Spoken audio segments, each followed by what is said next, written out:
বিসমিল্লাহির রহমানির রহিম। আমি নুরুল আখতার, মধুগ্রাম বহুমুখী উচ্চ বিদ্যালয়ের অনলাইন ক্লাসে তোমাদেরকে স্বাগতম।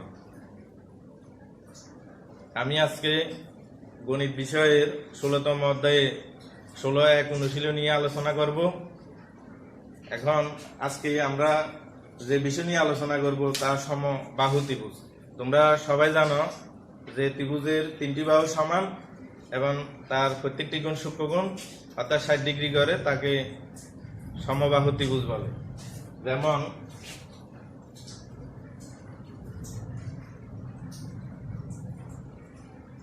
এ বি সি একটি ত্রিভুজ। দেখো এই ত্রিভুজের এবি বাহু, এসি বাহু, বিসি বাহু সমান। এর প্রত্যেকটি কোণ 90 ডিগ্রি থেকে কম অর্থাৎ সূক্ষ্মকোণ। তাই এই ত্রিভুজটি সমবাহু ত্রিভুজ। আর সমবাহু ত্রিভুজের যদি তুমি মধ্যমা অঙ্কন করো, প্রত্যেকটি মধ্যমা সমান, আর প্রত্যেকটি মধ্যমা যেহেতু এর প্রত্যেকটি বাহু সমান, প্রত্যেকটি মধ্যমা লম্ব দূরত্ব। আজকে আমরা এই সমবাহু ত্রিভুজের পরিসীমা, সমবাহু ত্রিভুজের ক্ষেত্রফল নির্ণয়, সমবাহু ত্রিভুজের লম্ব দৈর্ঘ্য নির্ণয় অর্থাৎ মধ্যমান নির্ণয় সম্পর্কে আলোচনা করব। চলো আজকে আমরা একটা গাণিতিক সমস্যা সমাধান করি 16-1-এ। সবাই প্রশ্নটা লিখে নাও।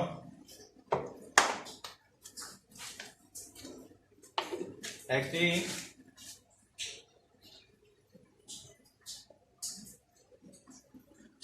সমবাহু ত্রিভুজের প্রত্যেক বাহুর দৈর্ঘ্য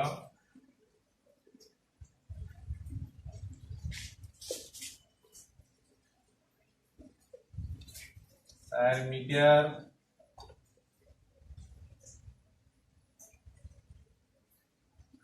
বাড়ালে ক্ষেত্রফল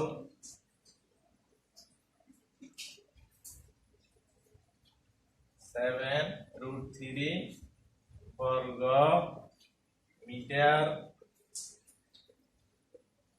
বেড়ে যায়। ত্রিভুজটির বাহুর দৈর্ঘ্য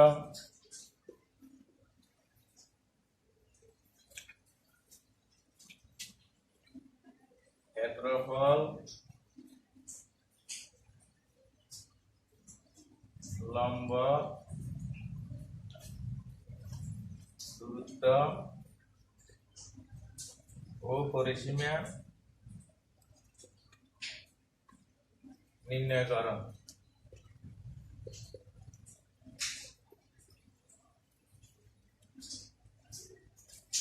আমি আবারও প্রশ্নটি বলতেছি, সবাই শুনো। একটি সমবাহু ত্রিভুজের প্রত্যেক বাহুর দৈর্ঘ্য 4 মিটার বাড়ালে ক্ষেত্রফল 7√3 বর্গ মিটার বেড়ে যায়।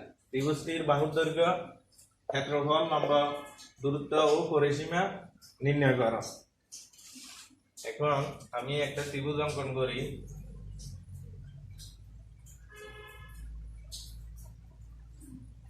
একটি ত্রিভুজ অঙ্কন করলাম। এই ত্রিভুজের দেখো প্রত্যেকটি বাহু সমান। এবার এই ত্রিভুজের প্রত্যেকটি বাহু সমান বললাম। এই ত্রিভুজের প্রত্যেকটি বাহু 1 মিটার। এবার এর প্রত্যেকটি বাহু 4 মিটার করে বৃদ্ধি পেল।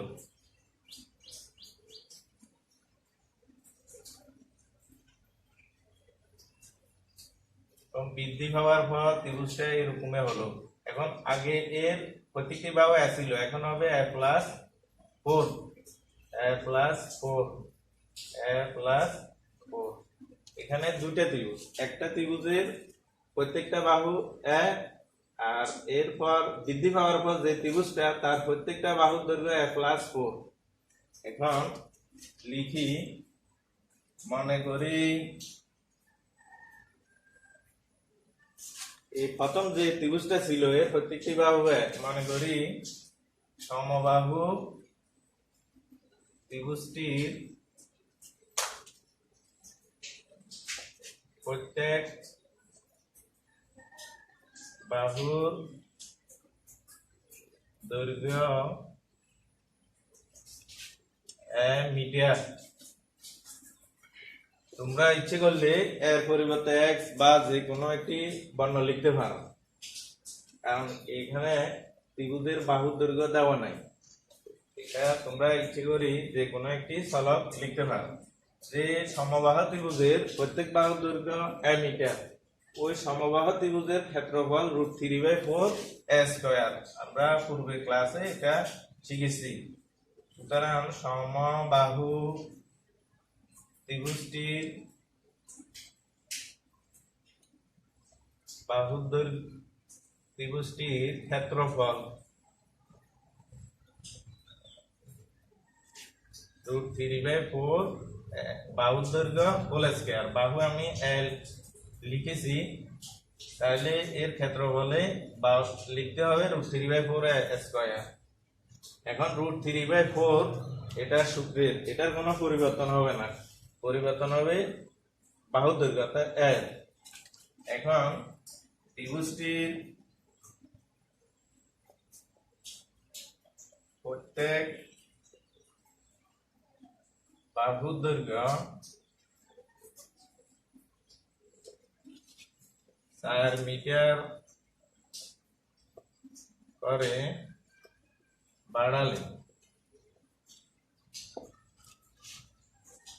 ত্রিভুজটির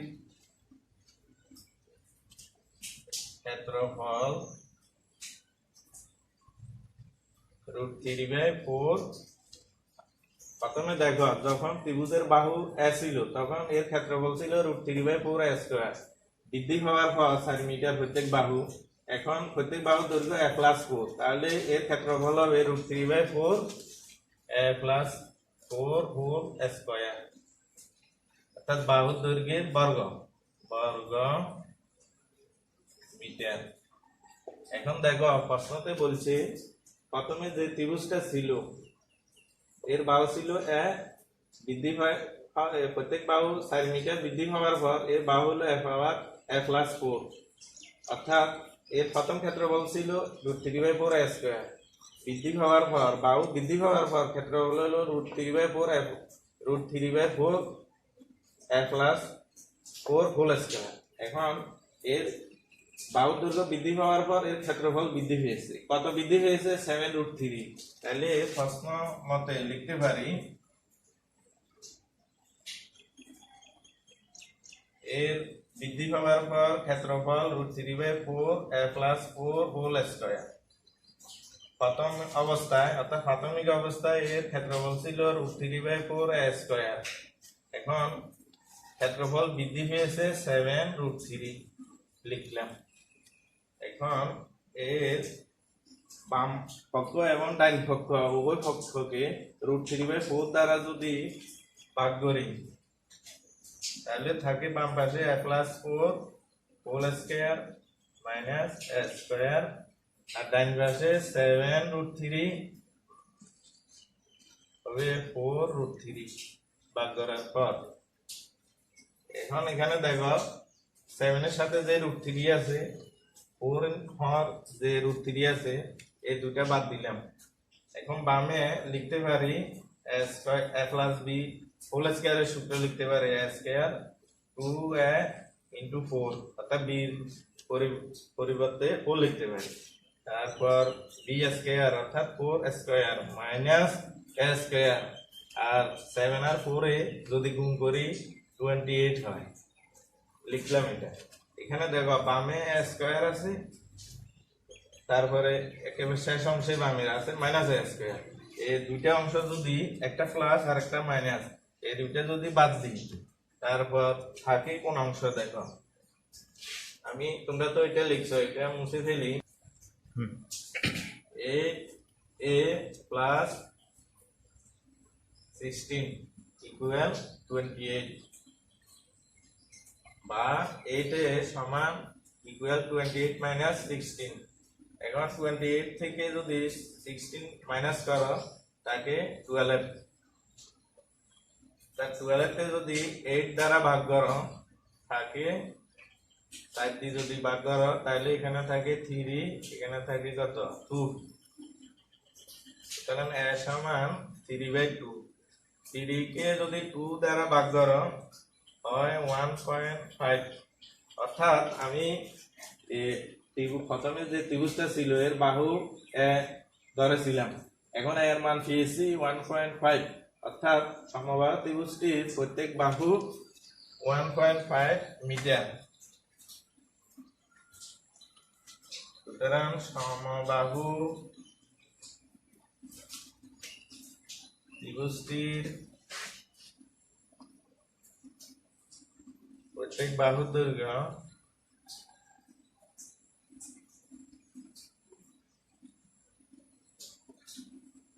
1.5 মিটার।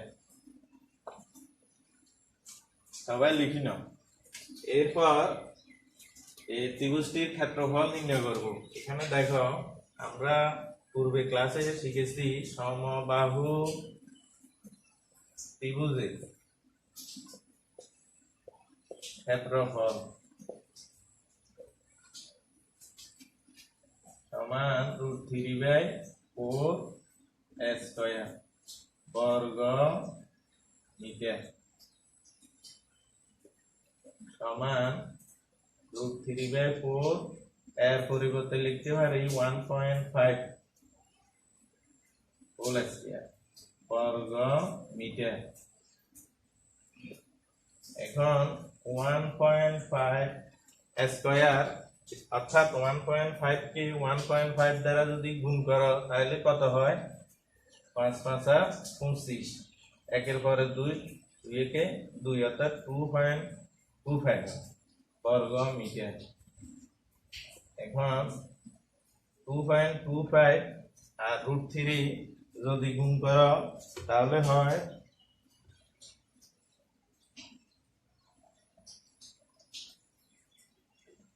2.25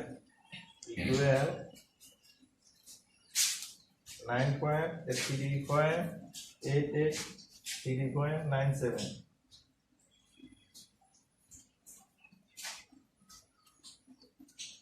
তারপর 3.9897 double 1 4317।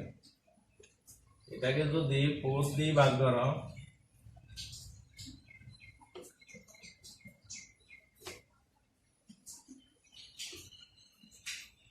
(0.974 2785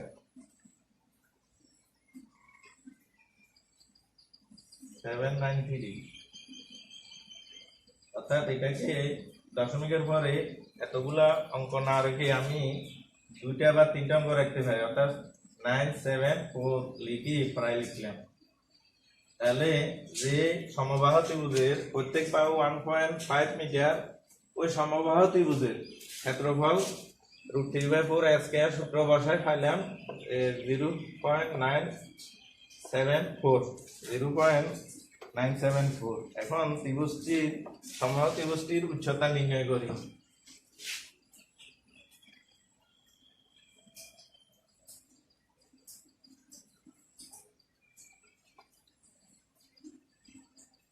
আমরা জানি সমবাহু ত্রিভুজের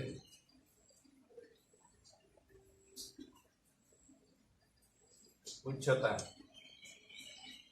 বলে রাখি সমবাহু ত্রিভুজের উচ্চতা সমবাহু ত্রিভুজের মধ্যমা এর দৈর্ঘ্য একই, অর্থাৎ সমবাহু ত্রিভুজের উচ্চতা যা সমবাহু ত্রিভুজের মধ্যমাও কি একই, তাই অর্থাৎ এটার সূত্র হলো √3/2 বাহুর দৈর্ঘ্য। আবার বলতেছি সমবাহু ত্রিভুজের উচ্চতা √3/2 অর্থাৎ বাহুর দৈর্ঘ্য। এখন এর মান আমি পেয়েছি 1.5 মিটার, এটা লিখলাম। এখন √3 আর 1.5 এটা যদি গুণ করো তাহলে হয় √3 into 1.5 ইকুয়াল, আমি লিখতে পারি 2.5980 598076 211 এখন এটাকে 2 দ্বারা যদি ভাগ করি তাহলে দাঁড়ায়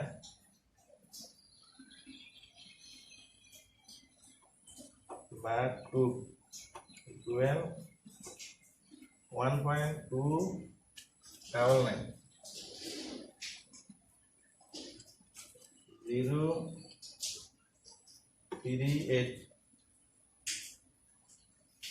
038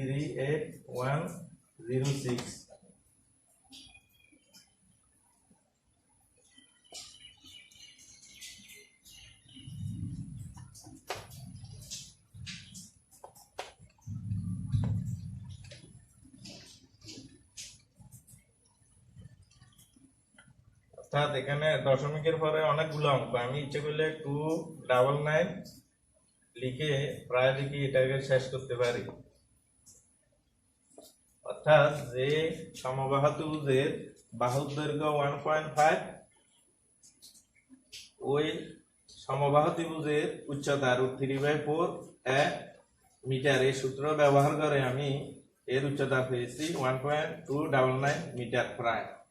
অর্থাৎ এর সমবাহু ত্রিভুজের উচ্চতা এর মধ্যমার সমান, তাহলে এর মধ্যমার দৈর্ঘ্য কি এত। এখন মধ্যমা তো তোমরা পুরো ক্লাসে শিখেছো, মধ্যমা ত্রিভুজের যে কোনো কোণ এবং তার বিপরীত বাহুর মধ্যবর্তী দূরত্ব, আর সমবাহু ত্রিভুজের লম্ব দৈর্ঘ্য মধ্যবর্তী দূরত্ব অর্থাৎ মধ্যমার সমান। তাহলে এর মধ্যমা 1.299 অথবা উচ্চতা 1.299। এবার সমবাহু ত্রিভুজটির পরিসীমা বাইর করি। এই সমবাহু ত্রিভুজের প্রত্যেক বাহুর দৈর্ঘ্য সমান, তাহলে তিনটা বাহু আছে, একটা বাহু যদি এ হয় তিনটা বাহু দৈর্ঘ্য হবে অর্থাৎ সমষ্টি তিনটি বাহুর। এখন আমি লিখি সমবাহু ত্রিভুজটির পরিসীমা